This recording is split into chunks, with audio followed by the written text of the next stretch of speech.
പ്രതിപക്ഷ പാർട്ടികളുടെ പ്രതിഷേധത്തിനിടെ മുകേഷ് MLA കൊച്ചിയിലെത്തി. അഭിഭാഷകൻ ജിയോ പോളുമായി ഫോണിൽ സംസാരിച്ചു. വൈകിട്ട് ഇരുവരും കൂടിക്കാഴ്ച നടത്തും. വിഷ്ണു സുരേഷ് കൂടുതൽ വിവരങ്ങളുമായി കൊച്ചിയിൽ നിന്ന് ചേരുന്നു. വിഷ്ണു, എപ്പോഴാണ് മുകേഷ് എത്തിയത്? എന്തൊക്കെ കാര്യങ്ങൾ അഭിഭാഷകനെ ധരിപ്പിച്ചതായാണ് അറിയാൻ കഴിയുന്നത്?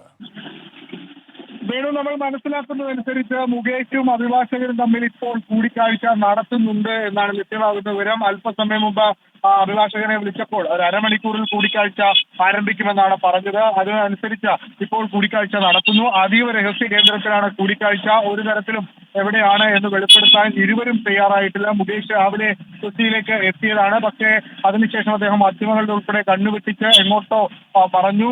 വൈകിട്ടോടുകൂടി അദ്ദേഹം അല്പസമയം മുമ്പ് വക്കീലിനെ മീറ്റ് ചെയ്തിട്ടുണ്ട് എന്നാണ് ലഭ്യമാകുന്ന വിവരം. ഒരു 15 മിനിറ്റത്തെ കൂടിക്കാഴ്ച ആയിരിക്കും ഉണ്ടാകുക എന്ന നേരത്തെ തന്നെ വക്കീൽ സൂചിപ്പിച്ചിരുന്നു.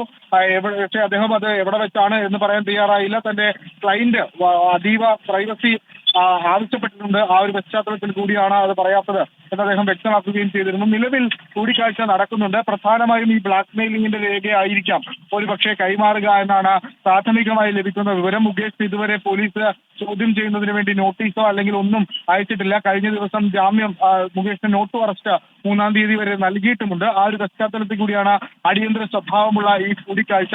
ഇന്ന് ഈ അഭിഭാഷകനെ കാണുന്നതിന് വേണ്ടി മാത്രമാണ് മുകേഷ് തിരുവനന്തപുരത്ത് നിന്ന് കൊച്ചിയിലേക്ക് എത്തിയത്. അതിനുശേഷം തിരികെ തിരുവനന്തപുരത്തേക്ക് പോകും എന്നാണ് ലഭ്യമാകുന്ന വിവരം. ഈ കൂടിക്കാഴ്ചയ്ക്ക് ശേഷം അഭിഭാഷകൻ മാധ്യമങ്ങളെ കാണുമെന്ന് അറിയിച്ചിട്ടുണ്ട്. നിലവിൽ ഈ കൂടിക്കാഴ്ച ആരംഭിച്ചു എന്ന് തന്നെയാണ് മനസ്സിലാക്കുന്നത്. വേണു, ശരി. വിഷ്ണു സുരേഷാണ് കൊച്ചിയിൽ നിന്ന് വിവരങ്ങൾ നൽകിയത്. അഭിഭാഷകനുമായി മുകേഷ് കൊച്ചിയിൽ കൂടിക്കാഴ്ച നടത്തുന്നു.